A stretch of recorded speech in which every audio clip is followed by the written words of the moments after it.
it's literally all inbound. And now, we've been doing it since 2020. We got, 3 to 4 leads a week coming into our inbox. There's a lot of times where people come to us seeing if we'll manage their property, and I tell them no. Like, most owners get wrong when it comes to their listings. Like, what's that thing that 9 out of 10 times you're gonna open up their listing, they're gonna have these things in place that are maybe they're considered quick wins for you in your business. Like, what are some things that you notice there? Okay, hello everybody, and welcome to this week's episode where I am joined by somebody by the name of Caleb Shore, and I'm really, really excited to share his message with our community because this goes beyond what we're used to sharing with you guys, right? We've brought on a lot of business owners and marketers and people are that in the education space and just doing really cool things, but we decided to do something a little bit out of the box and bring on somebody who's actually a specialist in short-term rentals. And this is really exciting for me because we've had a couple of clients who've invested in short-term rentals and are looking for the best ways to market these places and get their name out. But also, secondly, we have tons of clients who are looking for opportunities and places to park their extra cash flow.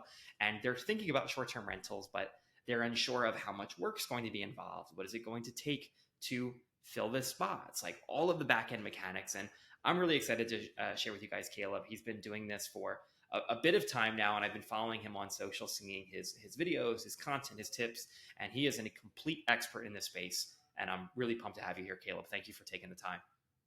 I'm pumped to be here, David. Yeah, I'm excited for this. Amazing. So before we dive in, because our audience could potentially be newer to the space, could you explain a little bit of like what a short-term rental is and what a short-term rental consultant like yourself does and how you add value to the marketplace? Short-term rentals, essentially, it's like a hotel, right? Everybody thinks of Airbnb. That's, when you think of short-term rental, Airbnb is synonymous with that. So it's any short-term stay. Typically, like in North Carolina, we define it as less than a 30-day stay. Different terms, different laws you have to abide by with short-term stays. It's more of like a hotel, extended weekend stays. But yeah, Airbnb is essentially what we define as a STR, short-term rental. Got it. And, thinking about this business, I always find it fascinating when somebody's like in a niche like this. How did you get into this business and what do you love about STR in general? Like, what about it stands out to you? Obviously, I can tell from your content, you're passionate about this topic. What makes you so passionate about it? I've always wanted to get in real estate some way, somehow. My dad was a property manager. He owned and renovated. He's probably got 15 to 18 rentals right now that he bought, renovated, and now he's the property manager. So I grew up in a household where, I was painting on the weekends. I was fixing toilets. Like, I was just doing anything around these houses to help out. I was not getting paid, or I was getting paid in, food on the table at night. But growing up in a household like that, you offhandedly kind of get these skills. At the time, I didn't appreciate it. I didn't look forward to painting, rooms and redoing showers and tile and all that. But now looking back, I wish I would have soaked it up a little bit more. But having that experience growing up, seeing, a crap of a house turn into something that you can rent for, $1,700 in a small market, I'm like, holy cow, like this is huge. So I've seen a lot of that, but for me, I was like, I don't like long-term rentals. I don't like, being that kind of standoffish landlord. So when short-term rentals kind of hit the mainstream, it's probably been 10 years ago now. I started in this in like 2019, 2020. That was like, oh, this is new. This is hip. This is like a little more fun versus like a 12-month lease. You never talk to them. This is like hospitality. You get to know the guests. You get to welcome them to your city for thousands of different events that go on that you had no clue your city had. So kind of the old school rental mentality with a new school twist. Yeah. That's amazing. And when you look at, you know, for a lot of our listeners, I'm even putting myself in the shoes of this person here. Like, what are some of the prerequisites to getting into this, right? So let's say you and I were just having a one-on-one conversation, and I'm like, Caleb, like, what are some of the characteristics, capital, knowledge, etc.? Like, what are some of the things that I need to be able to effectively enter this marketplace and succeed with it, right? Or at least have the best shot possible at success. Yeah, that's a good question. Obviously, you need some capital to start, unless you're like partnering with somebody else. So Yep. it's usually knowledge, money. There's like three buckets, and I'm blanking on the third one. It's knowledge, money. Oh, knowledge, money, or time. You need Mm, ideally all three, but most people only have two of those. two of the three, yeah. So if you have two of the three, go find somebody else that has that third skill. Like if you have Yep. time and you have knowledge, but you don't have money, go find somebody that's wanting to invest, that has 50, 100 grand sitting in the bank earning 0.01% interest. Like if Yep. you can bring them a deal and do like what they call a joint venture, Yep. I know a lot of people that have done that just to get off the sidelines and put that Yeah. money to work. Yeah. That's a great point. I love the 2 out of 3 idea because that just makes sense. Some people have money and time, but they have no knowledge. Some people have money and knowledge, but no time, right?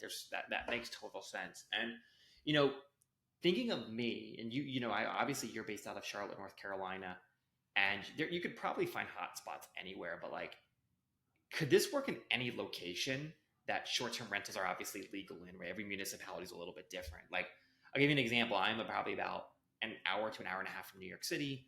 I'm probably about an hour from Philadelphia. There's some universities around me, but it's not like this is a huge concert going area or a huge travel area. Like, would you recommend doing something like here? Or it might be like, oh no, you should buy something closer to a hotspot like that. Like, how does location play a factor into all of this?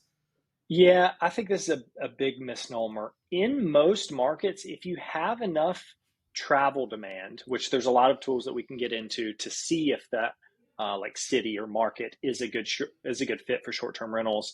A lot of these kind of in Charlotte specifically, it's not like the properties that are right downtown. It's the ones that are like within 10-minute driving, like Mm, Matthews University, mm, like Pineville, even like Belmont, which is like 20-ish minutes. Some of those kind of secondary markets have, it's kind of like a honey hole, right? mm. You get something like super, super downtown, the prices are probably going to be a little bit higher than something in the suburbs, right? So with a higher price point, you need to have enough revenue to offset those costs. So Right. what we've specifically found is if you find some of these like secondary markets, you can get a lower price point with similar revenues, which increases a higher ROI. Got it. Got it. Okay, that makes sense because I'm always thinking about places like Nashville. I feel like that's such a popular short-term Yep. rental spot in my So mind, popular. which sounds amazing. I'm sure it is, but like the price point to get into some of these places is tough now, right? And I'm sure there's tons and tons of supply on those marketplaces. Whereas if you can tap into like kind of like you mentioned in my area, 20 minutes from New York City, that might actually be a better hotspot than buying in New York City from an ROI standpoint. Like, does that make sense? Does that kind of add up with some of the things you're thinking Yes, about? for sure. Yeah. I mean, New York City, that's a great example. Outside of the regulate, I'm pretty sure there's regulations there. But I mean, the price point is going to be way higher. So you have to have revenue to, make sure you're at least covering your costs, hopefully, and making some, Right. um, Right. outside of the whole regulation piece. But yes, it's, there's a lot of tools, and I can definitely name drop a couple that I use, that will essentially compare, affordability to like rentability, where you want to have the lowest like purchase prices, but the highest revenues. Hmm. The goal is to get those as close as possible. It's not easy to do nowadays, since everybody and their mother seems to have a Airbnb, or at least know somebody who does. But nowadays, with it's May right now, 2024, interest rates are 7 to 8%. Yeah. Like money is very expensive. if you're going to go like, a typical, like a loan product. Now, if you're buying it cash, obviously that's a good use of cash from an ROI perspective. Yeah. So obviously there's two things that come to mind for me. It's like number one is sourcing the deal, and then number two is marketing the deal. You mentioned a couple of tools that you use. Like I think of sometimes like the 1% rule, which is for long term. Are there any rules like that in the STR space that you think of? Or what are some of the tools that you use? I know there's like AirDNA, there's some that I've heard of, but I'm sure you've gone a lot deeper on some of those. Yeah, for sure. AirDNA is my favorite. We paid them a lot of money to access their data. Yeah. Rabbu.com, Rabbu.com. They're another very popular one, actually based out of Charlotte. Okay. I actually met a couple people on their team. STR Insights is another up and coming one that is, I really like the founder, Kenny, what he goes by.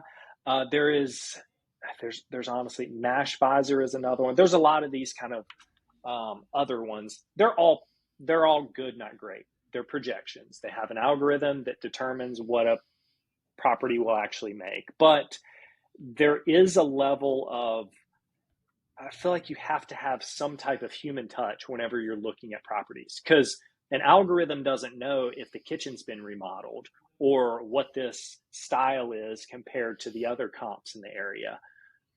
I really think it takes like a local property manager, somebody like us, or even a local realtor to see like, okay, based on these 10 comparables in your area, which ones are the closest to this one that you're thinking about investing in. Yeah. That's a very, very hard thing to do. It takes a lot of reps to do. I couldn't explain how we do it in 5 minutes.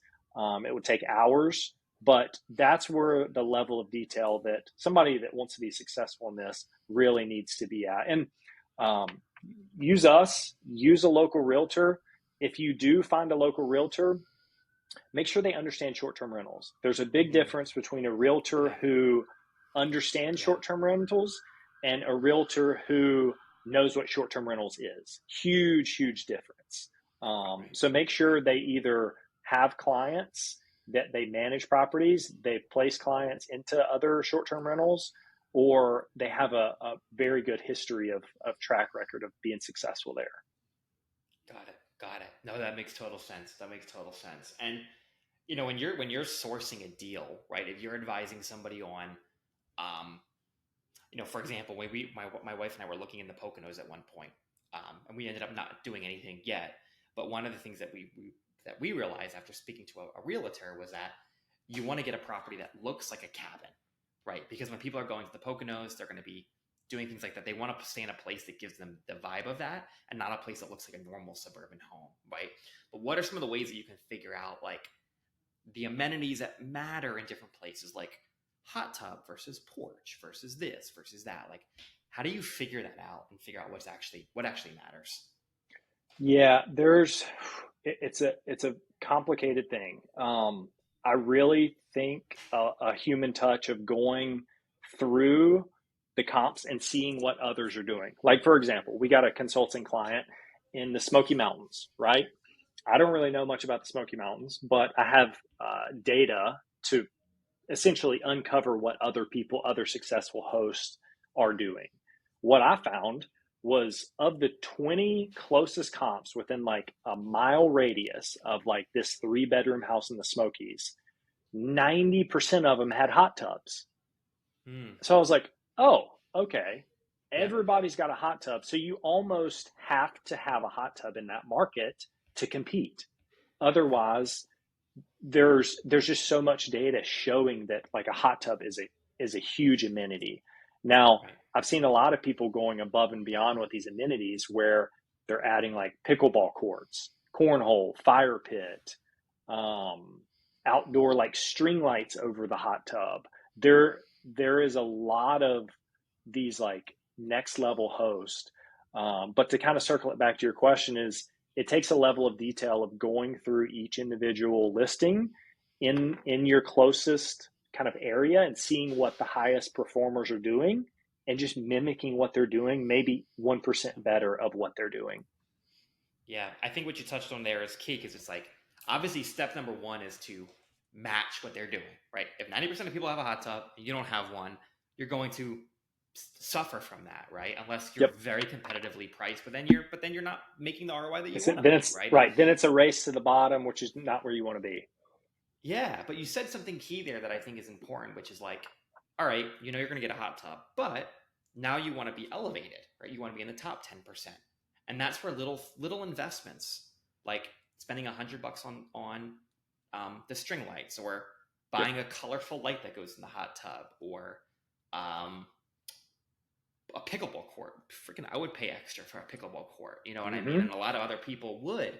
But little things like that of okay, what does everybody else have that are a must have that I can make mine a little bit better? But then what are some things that other people don't have that I see as an opportunity? Maybe it's going to take a little bit of an investment that can make my property like truly the top 1%. Is what you're going with that? Okay, yeah. Yeah, This and is a fun. This is that's a, it's like where a. This is like so interesting. Like this is a real business that people are doing here.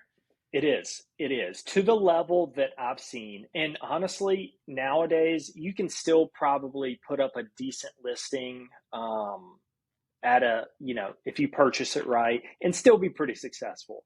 What I'm Yeah. seeing is with our like top tier properties and our top tier investors is like, they're not trying to, make $500 a month.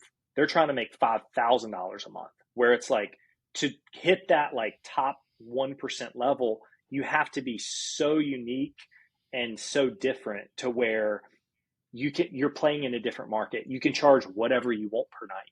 It's not like Right. a race to the bottom, which where a lot of investors kind of fall. It's like, okay, how do I purchase this at the cheapest amount? How do I furnish it for the Yeah. cheapest amount? Yeah. It's completely reversing that, where it's like, how do I make this experience so unique that I can charge whatever I want and still have Right. people book? Right.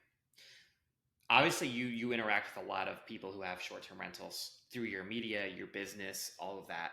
Like, in addition to some of the things we spoke about, like, what are some things that most owners get wrong when it comes to their listings? Like, what's that thing that 9 out of 10 times you're going to open up their listing, they're going to have these things in place that are maybe they're considered quick wins for you in your business. Like, what are some things that you notice there? Yeah, I mean, two things. One is the iPhone photos. Like, iPhone so many photos. people have iPhone photos, which they worked in like 2021, where anything you put up, it would get rented for a lot. Nowadays, you almost have to have our clients, we require it. Otherwise, we're not going to work together. You have to have professional photos.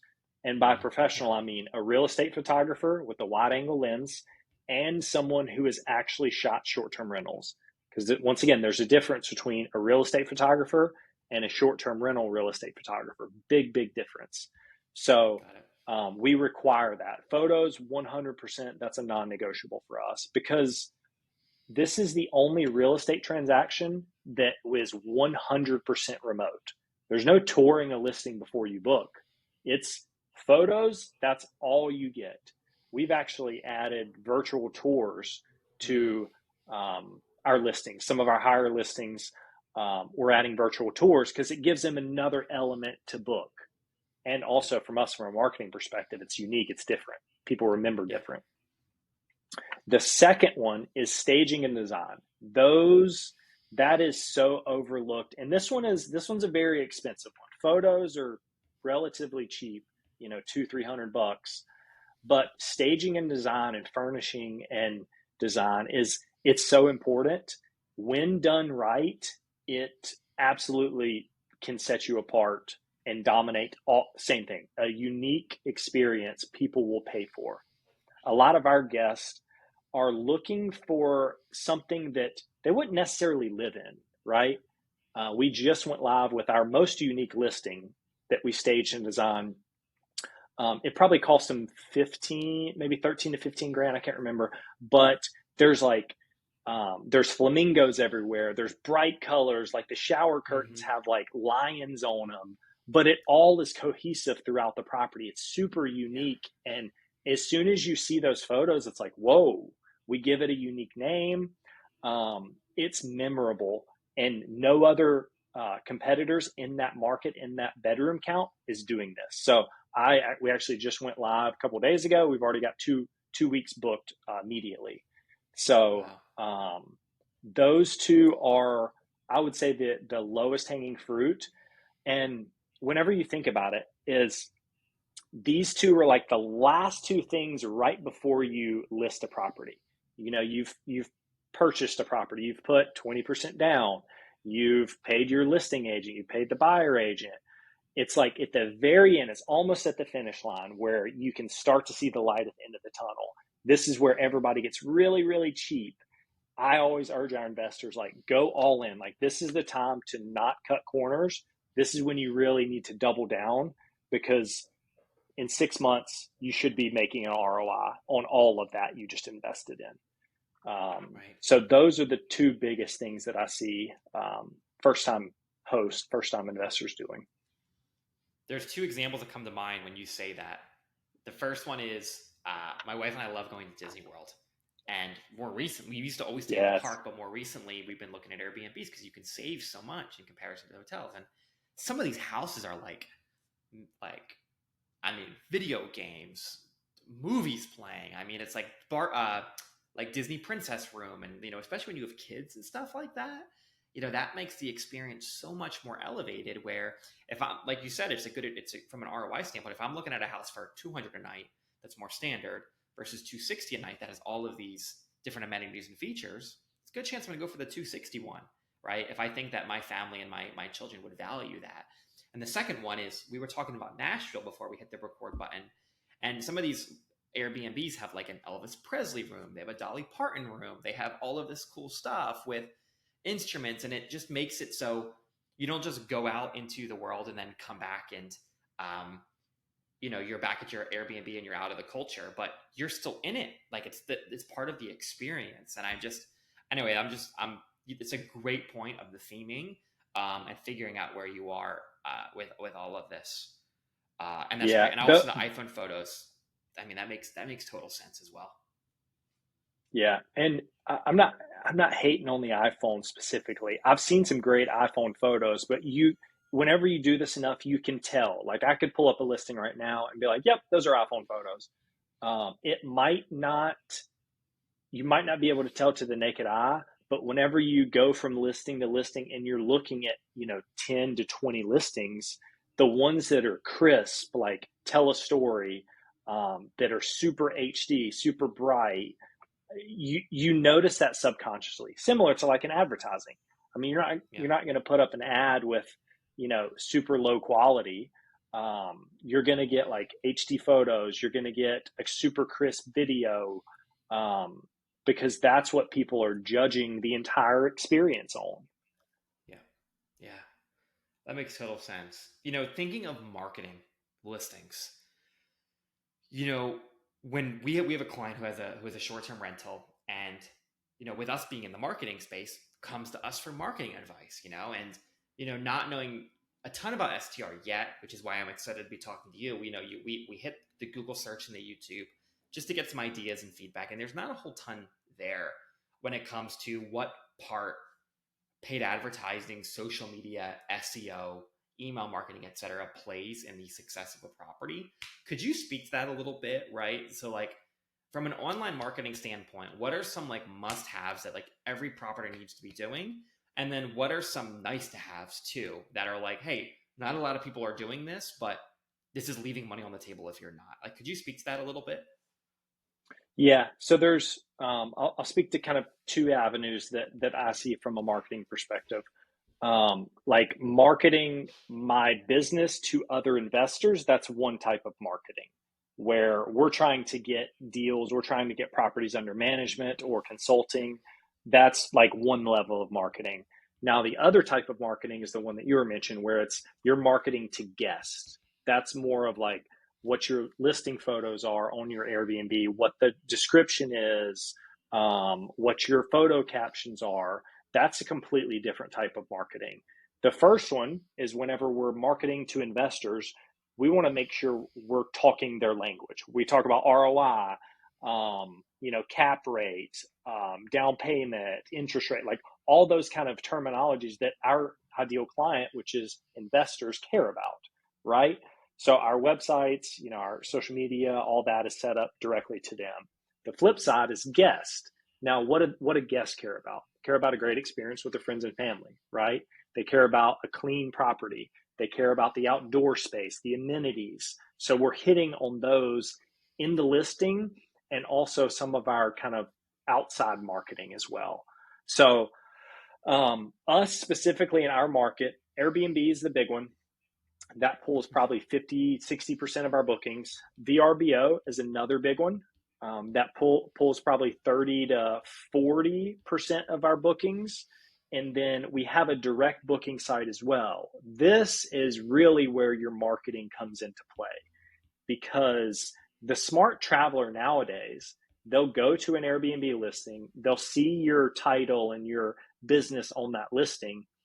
They'll open up a new tab, Google your business name, find your website, find your direct booking site, and save $15 in 5 minutes by skipping the Airbnb fee and booking directly with you. That's where I think the future of short-term rentals really is for the educated traveler. Wow. Yeah. I never thought of that. It makes sense though. It makes total sense, And whereas the for the investor, right, being able to save on the Airbnb fees, the customer saves, it sounds like a win-win. But getting people to your direct listing site is probably the hard part, right? And building trust with people. And when you think of traditional digital marketing platforms, like maybe we just start with organic social media for a second. There's some properties that I've stayed at that have like Instagram handles, and when you go to the property, they might even like feature the handle and things like that. Like, how important is that stuff to getting listings? Like, do you stress that with your clients, or is that more in the nice to have category when it comes to this world? Yeah. From my perspective, so let me kind of zoom out a little bit. We've got almost 30 properties that we do full service management, where that's everything. We consult on 5 to 10 more, and then we do these one-off kind of calls, ad hoc, something we don't really advertise. But from a legit management's perspective, it would be, I would have to hire a completely separate department to manage all 30 social medias for each individual property. For that reason, we selfishly have not done it. And the reason, it's a whole nother job. I mean, you put out a ton of media, right, David? Like, it's a lot of work. You got to plan, you got to film, you got to edit, you got to script, you got to post, like, then you got to respond to comments and like people messaging you. Can quickly become a full-time role in itself. So for that reason, we have not done individual handles per property. The way that we kind of do media is more of like from our business perspective. I put a lot of time and effort into the the educational coaching kind of videos, tips and tricks on people, and that's attracted a lot of business our way. We've specifically been 100% inbound, from a Wow. business acquisition standpoint from day Good for one. you. That's amazing. We haven't spent $1 in advertising. We do very little marketing, outbound marketing. It's literally all inbound. And now, we've been doing it since 2020. We got 3 to 4 leads a week coming into our inbox. Referrals, word of mouth. We do a little bit of like networking, maybe once a quarter. But it's all been, right now, we're solely focused on providing a great experience to our investors and also to our guests. When you do those right, you have too much business to worry about. Right. Right. So really what I'm gathering from this is like, and correct me if I'm wrong, right? But Sure. Airbnb and VRBO are spending so much money on advertising, right? Yep. On Google, on social. They actually run ads for your property on social sometimes. Yep. You might not even know it. You're not paying for that. Well, that goes into your fee. But they're doing Google, they're doing social, they're doing influencers, they're doing all this. The fee that you're paying to them is your marketing expense in a way. So let that do its thing, because when people are thinking of short-term rental, it's kind of like Google it. It's, do you want to book an Airbnb? Right? That's like the word, right? It's like that. Where I've never gone on trip with friends or family or whoever and said, "Do you want to rent a short-term rental?" I've never said that once. I say, "Do you guys want to get an Airbnb?" And so it is that what you're saying? It's almost like dominate the Airbnb space, have the best listing, the best photos, the best amenities, so that when somebody's searching, you have the best reviews, you stand at the top, and they'll be more likely to choose yours over others. And don't worry about all the outbound stuff because you want to focus here. Is that kind of what you're Yeah. getting back at there? Yeah, you're Okay. exactly right. I mean, these platforms spend millions upon millions in advertising, and they know what they're doing, right? We definitely could, and we have in the past. I'm not saying that that's a bad thing, but I'm never going to outspend VRBO or Airbnb in their advertising. Yeah. They are very smart. You're absolutely right. When somebody goes to your listing, you jump on social media. It's a simple retargeting ad. That you continue to see that listing photo pop up on your social media and kind of follows you around the internet. We could do that, but it would take a lot of money, a lot of time, and a lot of effort to really build that up to a point where you would really see any ROI. Now, Right. I say all that to say our direct booking traffic has increased year over year since inception. We have gotten more direct bookings than ever before. So that Right. percentage continues to grow. But from my perspective, like, is is the ROI worth it to grow that maybe a little bit more? Probably not. I would rather dominate Airbnb, dominate Verbo. Google Vacation Rentals is another one. Booking.com is another one. TripAdvisor. Like, there's so many of these platforms that you can, couple clicks of a button, you're listed, and you piggyback on their existing marketing. Um, I would rather put my time and effort and focus into making sure I understand the algorithms and making sure we're optimizing based on those. That's going to have a much higher ROI from what I've seen. Got it. Got it. Okay, that makes total sense. That makes total sense, and I think that's a good thing, especially for marketers like me who are like, let's run ads, let's do this, let's do that. Thinking of traditional business, it's really just focusing on Airbnb and these platforms first, which makes a lot of sense. The last main question that I had was obviously you being in property management. Yeah, you're going to vouch for that, right? Because you're a pro. It's just like how I always say, have a marketing pro in your corner. You're saying have somebody who's done this and has seen, you see the metrics of 30 plus properties that you can bring here, right? Versus doing it all on your own. But is there any argument that you would ever give for somebody self managing? Or is it usually just a better decision to go with a property manager? Like, how do you weigh the two of those options? Yeah, I actually have this conversation a lot. I love self managers. I There's a lot of times where people come to us seeing if we'll manage their property, and I tell them no. Like, "Hey, look, you're doing well enough to you're going to make more doing it on your own versus hiring us Mm, because we're not cheap, right? We charge 20%, sometimes more on some of these listings to where yes, in the grand scheme of things, for our expertise and what we bring to the table, the value, that is relatively inexpensive. But the flip side is someone self-managing and doing it decently to where they're still able to profit maybe even a little more than hiring somebody like us. Now, the other side of that is if you're over it, you don't want to answer phone calls at 10 o'clock at night from a guest that can't turn on the TV, then that's a different story. But if you're yeah, strictly looking at it from like an ROI perspective, there's a lot of people that I'm like, no, like you need to continue to self-manage this place. yeah, I've found that kind of the balance is one property is super easy to do. Two properties is really easy to manage on your own.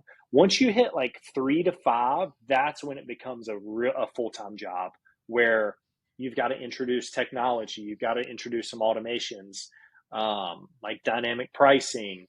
And it once you kind of hit that 3 marker, it's a lot more work. And most people already have a full-time job. This is a side hustle. It's a hobby. It's something they right, enjoy doing. So there's a lot of times where I'm like, dude, just like continue doing this on your own. Like, watch our free content. You will learn a ton just by that. And once you kind of add more and more and more, there's always a level of, okay, this is enough. I'm done. I'm going to hire a professional. That's when I like having those conversations with people who I haven't talked to in 3 years. And they're like, hey, man, I'm not sure if you remember me. I had one property 2 years ago. Now I've got five. Like, I want to give them all to you. That's where it's like, Yeah. boom, done. That's Yeah. from a marketing perspective, that's so hard to quantify. But when it happens, you're like, wow, I'm so glad I didn't try and sell him 2 years ago. I told him the truth. And two years later, now we've got five more He's bringing properties me that we're going to five manage. deals, Yep. which is amazing. That's really, I Yep. love that. I respect that a lot too. I respect that answer a lot too. Having integrity in this business integrity in any business and anything is important, and that shows. That shows. I love that honesty. Um, and I think with the people that watch my content, like we said in the beginning, there's two kind of sides. There's the I have extra cash flow, or I'm interested in this. I'm thinking about getting into STR, or I have one or more and I'm looking for help with this project, right? So, what are some of the ways that people can work with Caleb and MyTripify and your business? Like, what are the options, and like, how does your business work in terms of packages, services? How do you help things like that? Yeah, we've got a couple different things going on. The main one, our kind of flagship, what we've started from day one, is our full service management, only available in Charlotte right now. Okay, Plans to expand to different markets. We have what we call a virtual co-host. That's across the U.S. We can work with anybody. And then we also offer some kind of remote consulting aspects as well, where we'll look at like revenue management, listing optimization, some of those. You can, to learn more, mytripify.com. If you just Google MyTripify, if I'm doing my job well, we should pop up. And then my Instagram is Caleb W. Shore. Should be able to see all the content there. That'll get you really any info that you would ever need. amazing. Any final words to somebody who's thinking about doing this but they're scared to invest? Any like words of wisdom, little nudges of come on, just do it. Like do the thing. You've been thinking about this. Final words of Yeah, wisdom. I I see a lot of people on the sidelines, specifically now with interest rates as high as they are. Everybody thinks like, what if this doesn't work out? Flip that on its head and say, what if this does work out? Like, what if 10 years from now, this is the best decision you had made from an investment standpoint?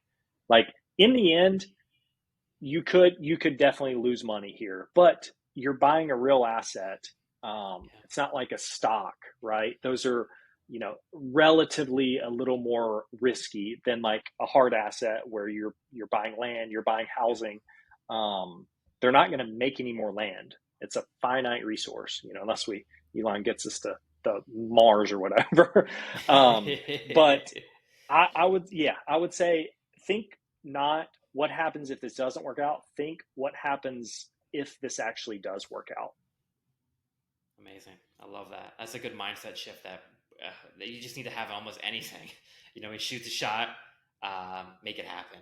Caleb, thank you so much. This was great. I feel like I learned so much about this space that I've been dying to, which is why I was so excited to have you on, and appreciate it. And I'm going to be linking your Instagram, your website, all that stuff below. So for anybody who didn't grab that when he said it, just scroll down. We'll have all that there. And we'll have to have you back on for a part 2 of this, because I think we could keep going for much longer. Oh yeah, we could go for much longer. One more thing that I know we were talking about before that I wanted to hit on this one was from a marketing perspective. Um, One thing that is a low hanging fruit is there's a software called Stayfi, STAYFI. So Ooh, what that yes, does, yes. it it essentially, it's a piece of software that you add to your Wi-Fi. It's super easy to install, but it's a landing page when a guest checks into your property. The first thing they do is, what's the Wi-Fi code? Everybody in the property is going to ask that, and they're going to share it with everybody. What this does, it's a landing page. They put in their email to access the Wi-Fi, but that gets sent off to you to store. So you have not only one booking guest email, you have all the guests staying at your property's email. Okay, that sounds great. What do you do with that email? Two things. One, you can start email marketing to that person because they just gave you consent. And two, you can also put that into a custom audience, a lookalike audience. Whenever you do start to run ads, you could do like $5 a day and see an ROI. So a super, super low hanging fruit with one software that you could start collecting emails immediately. Yeah, that's a super. When you mentioned that to me earlier, it makes so much sense. But I feel like I don't remember ever logging into Wi-Fi and seeing that, and I feel like that's a mistake. People are leaving money on the table. And Yes. like I said to you, we have a client who we help with other marketing and other businesses, but they have a SDR, but they're super in the marketing. And I'm about as soon as we finish this, I'm going to send him that link and tell him to sign up because Yes. and especially if you have a big spot, right? There's some Airbnbs that have like 5, 6 bedrooms that have like bachelor parties or big group outings and things like that. You could be adding so many emails per month. And then what's nice about that is when you remarket to them, you can get them to reserve through your non Airbnb site and be able to bridge that gap with revenue. So that maybe they can save a little bit next time around, you can make a little bit more, and you control that interaction with somebody. So that's a huge Yep. hack that I think you should be screaming from the rooftops, because that alone can add instant value to your clients.